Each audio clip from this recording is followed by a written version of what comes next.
एक तरफ जहां इजरायली सेना लेबनान को लगातार दहलाने में लगी हुई है, वहीं दूसरी तरफ हिजबुल्लाह के लड़ाके इजरायल के भीतर दनादन हमले कर रहे हैं और हिजबुल्लाह के हमलों की वजह से उत्तरी इजरायल में खौफ का माहौल है। यहां तक कि लाखों सेटलर्स को बम शेल्टरों में रहना पड़ रहा है। और अब इसी कड़ी में हिजबुल्लाह ने एक बार फिर से आईडीएफ के ऊपर एक बहुत बड़ा हमला किया है। हिजबुल्लाह ने तेल अवीव के पास ग्लिलॉड बेस पर रॉकेटों का एक जत्था फायर किया। हिजबुल्लाह का कहना है कि उसने इस हमले में आईडीएफ की इंटेलिजेंस यूनिट 8200 को निशाना बनाया। हिजबुल्लाह के मुताबिक आईडीएफ का ये सैन्य अड्डा इजरायली सेना की खुफिया गतिविधियों का गढ़ है और इस हमले के अलावा हिजबुल्लाह ने ज़ुवलून मिलिट्री इंडस्ट्री बेस पर भी कई रॉकेट दागे हैं। हिजबुल्लाह का कहना है कि ये सैन्य अड्डा आईडीएफ के लिए हथियार प्रोडक्शन का काम करता है। हिजबुल्लाह का यह भी कहना है कि उसने मिसगाव आम सैन्य अड्डे पर जमकर रॉकेट बरसाए और इस हमले के बाद नहरिया सेटलमेंट पर रॉकेटों का एक जत्था फायर किया, जिसमें आईडीएफ को भारी नुकसान हुआ है। हिजबुल्लाह का यह भी दावा है कि उसने दक्षिणी हाइफा के हा कैरमेल बेस पर भी कई हमले किए हैं।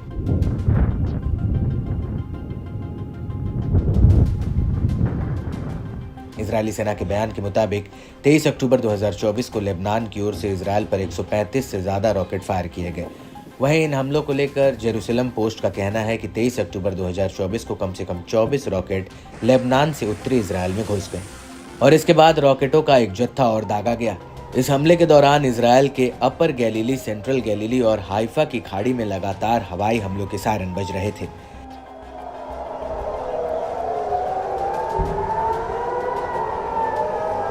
हालांकि आईडीएफ का कहना है कि उसने इनमें से अधिकतर रॉकेटों को इंटरसेप्ट कर लिया। वहीं दूसरी तरफ नामम इंडस्ट्रियल इलाके में हुए हमले का जो वीडियो सामने आया है, उसमें साफ दिख रहा है कि हिजबुल्लाह के हमलों से इलाके को कितना तगड़ा नुकसान हुआ है।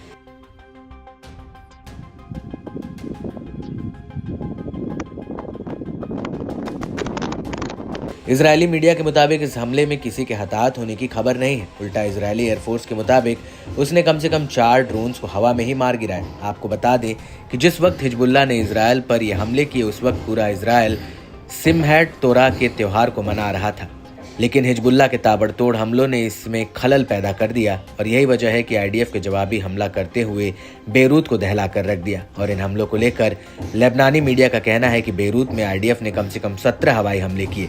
आईडीएफ के हमलों में 6 बिल्डिंग मिट्टी में मिल गई, जबकि हिजबुल्लाह के एक खाली दफ्तर को भी आईडीएफ ने ढहा दिया।